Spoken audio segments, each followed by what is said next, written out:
പ്രിയപ്പെട്ടവരെ നമസ്കാരം. സ്ത്രീകളെയും പെൺകുട്ടികളെയും സംബന്ധിച്ച് അതീവ ദുഷ്കരമായ ഒരു കാലഘട്ടത്തിലൂടെയാണ് നാം ഇന്ന് കടന്നുപോയിക്കൊണ്ടിരിക്കുന്നത്. പ്രത്യേകിച്ചും ചെറിയ പെൺകുട്ടികളെ സംബന്ധിച്ച് ഈ അടുത്ത സമയത്ത് ഡൽഹിയിലൊക്കെ ധാരാളം പെൺകുട്ടികളെ കാണാതെ ആകുന്നതിൻ്റേതായ റിപ്പോർട്ടുകൾ വന്നിരിക്കുന്ന ഒരു കാലഘട്ടം കൂടെയാണ്. പല വിധത്തിൽ പെൺകുട്ടികളെ, പ്രായം കുറഞ്ഞ കുട്ടികളെയാണ് കൂടുതലും അതിനിരയാക്കുന്നത്. കുട്ടികളെ തട്ടിക്കൊണ്ടുപോവുകയോ അല്ലെങ്കിൽ ലൈംഗികമായിട്ടല്ലാതെ ചൂഷണം ചെയ്യുകയൊക്കെ ചെയ്യുന്നതിൻ്റേതായ റിപ്പോർട്ടുകൾ നമ്മൾ ദിനം പ്രതി കണ്ടുകൊണ്ടിരിക്കുകയാണ്. ഇപ്പം ഞാൻ പറയുന്നത്, കഴിഞ്ഞ ദിവസം കൊല്ലം ജില്ലയിലെ ഒരു പെൺകുട്ടിയെയും കൊണ്ട് അവളുടെ അമ്മ എന്തോ ഒരു പ്രശ്നം, ഈ അന്ധവിശ്വാസത്തിൻ്റെ ഭാഗമായിട്ട് ഒരു പ്രശ്നം തീർക്കാനായിട്ട് ഒരു മുരാരി ബാബു എന്ന് പേരായ ഒരുവൻ്റെ അടുക്കലേക്ക് പോകുന്നു. അവിടെ ചെന്ന് അയാളുടെ ഒക്കെ ചെന്ന് കാര്യങ്ങളൊക്കെ പറഞ്ഞു കഴിയുമ്പോൾ അയാൾ കുട്ടിയെ പിന്നെ ബാധ ഒഴിപ്പിക്കുന്നതിന് പൂജാമുറിയിലേക്ക് കൊണ്ടുപോകണം എന്ന് പറഞ്ഞുകൊണ്ട് കുട്ടിയെ വിളിച്ചുകൊണ്ട് പോകാൻ ഒരുങ്ങുന്നു. ഒറ്റയ്ക്ക് അമ്മ അവിടെ ഇരിക്കുക, കുട്ടിയെ കൊണ്ടുപോകാനായിട്ട് ഒരുങ്ങുന്നു. അപ്പം അമ്മ എതിർക്കുന്നു, കുട്ടിയെ മാത്രമായിട്ട് കൊണ്ടുപോകുന്നത് ശരിയാവത്തില്ല എന്ന് പറഞ്ഞു. അപ്പോൾ അയാൾ ഉടനെ അപ്പം തന്നെ അവിടെ അയാളുടെ ഭാര്യയും അമ്മയും ഒക്കെ ഇടപെടുന്നു. ഞങ്ങളൊക്കെ ഉണ്ടല്ലോ എന്ന് പറഞ്ഞ് ഇടപെട്ടപ്പം അവരതിനകത്ത് വിശ്വാസം അർപ്പിച്ച് കുട്ടിയെ വിടുന്നു. അങ്ങനെ കുട്ടിയെ കൊണ്ടുപോയി, കുട്ടിയെ കൊണ്ട് ഏതാണ്ട് പോയി കഴിഞ്ഞാണ്ട് 1 മണിക്കൂറോളം അവർ കാത്തിരുന്ന് ആകെ മുഷിയുകയാണ്. ആകെ ആശങ്കപ്പെട്ടിരിക്കുവാണ്, കുട്ടിക്ക് എന്താ സംഭവിക്കുന്നതെന്ന് അറിയുന്നില്ല. അപ്പോൾ അതിന് ശേഷം 1 മണിക്കൂറിന് ശേഷം രക്തം ഒലിപ്പിച്ച് പൊട്ടിക്കരഞ്ഞുകൊണ്ട് ആ കുട്ടി ഓടി അമ്മയുടെ അടുക്കൽ എത്തുകയാണ്. അങ്ങനെ എത്തിയതിന് ശേഷം ആ കുട്ടി നടന്ന സംഭവത്തെപ്പറ്റി പറയുന്നത് കേട്ടുകൊണ്ടാണ് ഈ തന്ത്രി പുറത്തേക്ക് ഇറങ്ങി വരുന്നത്. അപ്പോൾ ഈ തന്ത്രി പറയുന്നുണ്ട്, അവൾക്ക് ബാധയുണ്ട്, അവളെ തൊടരുത്, അവളെ തൊട്ടാൽ അവിടങ്ങളിലേക്ക് കയറും, അതുകൊണ്ട് നിങ്ങൾ അവളെ തൊടരുതെന്നൊക്കെ പറയുന്നുണ്ട്. പക്ഷേ അവർക്ക് അതിൻ്റെ കള്ളത്തരം, അതിൻ്റെ ചതി മനസ്സിലായി.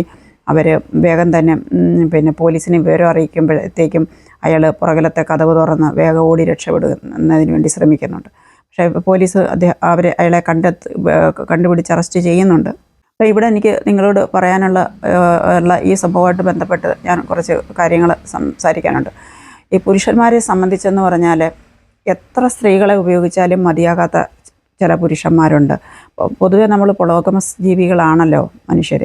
അപ്പം ഒരു താല്പര്യം ഉണ്ടാകുന്നത് സ്വാഭാവികമാണ്. പിന്നെ ഈ ഒറ്റ മൊണോഗമിയിൽ പിടിച്ചു നിർത്തുന്നത്, അത് സിസ്റ്റം ചെയ്യുന്ന ഒരു വലിയ വഞ്ചനയാണ്. കുടുംബം, വിവാഹം എന്നൊക്കെ പറഞ്ഞ് നിർത്തിയിരിക്കുന്ന ഒരു വലിയ വഞ്ചനയാണ്. അതൊരു ഭാഗത്ത്.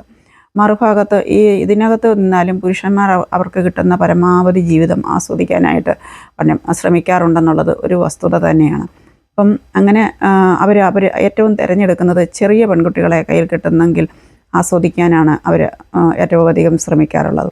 അവർക്ക് ഈ പെൺകുട്ടികളെന്ന് പറയുന്നത് വലിയ ആരും ഉപയോഗിച്ചിട്ടില്ലാത്ത ഒരു പെൺകുട്ടികൾ ആയിരിക്കുമല്ലോ, ചെറിയ പ്രായത്തിലുള്ള കുട്ടികൾ. അപ്പോൾ ആ പ്രായത്തിലുള്ള കുട്ടികളെ ആസ്വദിക്കാൻ ഈ പുരുഷന്മാർക്ക് വലിയ ആഗ്രഹമാണ്. അപ്പോൾ അതുകൊണ്ട് പെൺകുട്ടികൾ ഒട്ടും സുരക്ഷിതമല്ല ഒറ്റയ്ക്കുള്ള സ്ഥലങ്ങളിലോ, അതല്ലെന്ന് വരിയിലെ പിന്നെ കുടുംബങ്ങളിൽ പോലും ഞെട്ടിക്കുന്ന കഥകൾ, ശരിക്കും ഉള്ള കാര്യങ്ങൾ ഉള്ളതുപോലെ തുറന്നു പറയാൻ പെൺകുട്ടികളും സ്ത്രീകളും ഒക്കെ തയ്യാറാകുവാണെന്ന് വരിയിലെ ഞെട്ടിക്കുന്ന പല കഥകളും നമുക്ക് കേൾക്കേണ്ടതായിട്ട് വരും. അത് സമൂഹത്തിൽ നടന്നുകൊണ്ടിരിക്കുന്ന കാര്യമാണ്. പക്ഷേ അതൊക്കെ എല്ലാം ഒതുക്കപ്പെടുകയാണ് ചെയ്തുകൊണ്ടിരിക്കുന്നത്. കാരണം വിവാഹം, കുടുംബം, സമ്പ്രദായത്തിലൂടെ കുറേ അധികം നേട്ടം കുറേ പേർക്കുണ്ടാക്കാൻ സാധിക്കുന്നുണ്ട്. അവരാണ് സമൂഹത്തെ നിയന്ത്രിക്കുന്നത്. അപ്പം അവർ വിചാരിക്കുന്നത് മാത്രമാണ് ഇവിടെ നടന്നുകൊണ്ടിരിക്കുന്നത്. അതുകൊണ്ട് അവരുടെ ഹിതത്തിന് എതിരായിട്ടുള്ള സംഗതികളൊക്കെ അവർ മറച്ചു പിടിക്കാൻ ഇതിന് സ്ത്രീകളെ നിർബന്ധിതരാക്കുകയും സ്ത്രീകളത് പുറത്ത് പറയാതിരിക്കുകയും ചെയ്യുന്നത് കൊണ്ടാണ് അങ്ങനെയുള്ള സംഭവങ്ങളൊന്നും പുറത്തറിയാതിരിക്കുന്നത്. പിന്നെ അതുപോലെ മറ്റൊന്നെന്ന് പറഞ്ഞാൽ, നമ്മൾ വിചാരിക്കുന്നത് പോലെ ഈ സ്നേഹമൊന്നും ഒരു ഉപാധികളില്ലാതൊന്നും ആരെയും എന്തെങ്കിലും ഒരു കാര്യസാധ്യമില്ലാതൊന്നും ആരെയും സ്നേഹിക്കുന്നില്ല. വിവാഹ ജീവിതത്തിലൊക്കെ നമുക്ക് കാണാൻ പറ്റും, ഒരുപാട് സ്ത്രീകളും ഉപദ്രവിക്കപ്പെടുന്നുണ്ട്. അപ്പം ഈ ഉപദ്രവിപ്പിക്കപ്പെടുന്ന അതിൻ്റെ കാരണങ്ങളിലേക്ക് പോയാൽ, ഒന്നുകിൽ വീട്ടിലെ ജോലി ചെയ്തത് ഇഷ്ടപ്പെട്ടില്ല, അല്ലെ ചെയ്തത് കുറഞ്ഞു പോയി, അല്ലെങ്കിൽ കൊണ്ടുവന്ന സ്വർണം പോയി. അപ്പം എന്താണ് മനുഷ്യൻ്റെ ആത്യന്തികമായ താല്പര്യങ്ങൾ എന്തെല്ലാം വിഷയങ്ങളോടാണ് എന്നുള്ളത് ഒക്കെ നമുക്ക് ഏകദേശമായി അതിൽ നിന്ന് ഊഹിക്കാവുന്നതേ ഉള്ളൂ. ഇതൊക്കെ ചിന്തിക്കുന്ന ഒരു സമൂഹം ഇവിടെ വളർന്നു വരേണ്ടത് വളരെ വളരെ അത്യാവശ്യമാണ്. അപ്പോൾ പല കാര്യങ്ങളും നമുക്ക് തെറ്റായി നീങ്ങിക്കൊണ്ടിരിക്കുന്ന പല സിസ്റ്റങ്ങളും പൊളിച്ചെഴുതാനും നല്ലൊരു സമൂഹത്തിൻ്റെ നിർമ്മിതി സാധ്യമാകുകയും ചെയ്യും. ഇങ്ങനെയുള്ള കഠോരമായ സാഹചര്യങ്ങൾ പറയുന്ന ഞങ്ങളെപ്പോലുള്ള ആൾക്കാർ വലിയ റിസ്കിലൂടെയാണ് ജീവിച്ചുകൊണ്ടിരിക്കുന്നത്. അതികഠിനമായ സാഹചര്യങ്ങളെ ഞങ്ങളെപ്പോലുള്ളവർക്ക് തരണം ചെയ്യേണ്ടതായി. ഇപ്പോൾ അടുത്ത സമയത്ത് തന്നെ ചില ഫെമിനിസ്റ്റുകളൊക്കെ ചില വെളിപ്പെടുത്തലുകളൊക്കെ നടത്തിയതിൻ്റെ പേരിൽ ഉണ്ടായ ബുദ്ധിമുട്ടുകളൊക്കെ അല്ലെങ്കിൽ നീതിയുക്തമായ കാര്യങ്ങൾക്ക് വേണ്ടി നിലകൊണ്ടവർക്ക് അനുഭവിക്കേണ്ടി വന്നതെന്നൊക്കെ നമ്മൾ കണ്ടുകൊണ്ടിരിക്കുന്ന കാര്യങ്ങളാണ്. മറ്റുള്ളവർക്ക് വേണ്ടിയിട്ട് ഈ ഫെമിനിസ്റ്റുകളൊക്കെ വളരെ ദുസ്സഹമായ സാഹചര്യങ്ങളിലൂടെ കടന്നു പോകേണ്ടതായി വരുന്നുണ്ടെന്നുള്ള സത്യം നിങ്ങൾ മനസ്സിലാക്കുക. അല്ലാതെ ഈ ആത്മാർത്ഥമായിട്ട് ഈ സിസ്റ്റത്തിൽ ഒരാളും പെൺകുട്ടികളെ സ്ത്രീകളെ നിങ്ങൾക്ക് വേണ്ടി പ്രവർത്തിക്കുന്നില്ല എന്നുള്ള സത്യം നിങ്ങൾ തിരിച്ചറിയുക. നിങ്ങളതുകൊണ്ട് പരമാവധി സപ്പോർട്ട് ചെയ്യുക.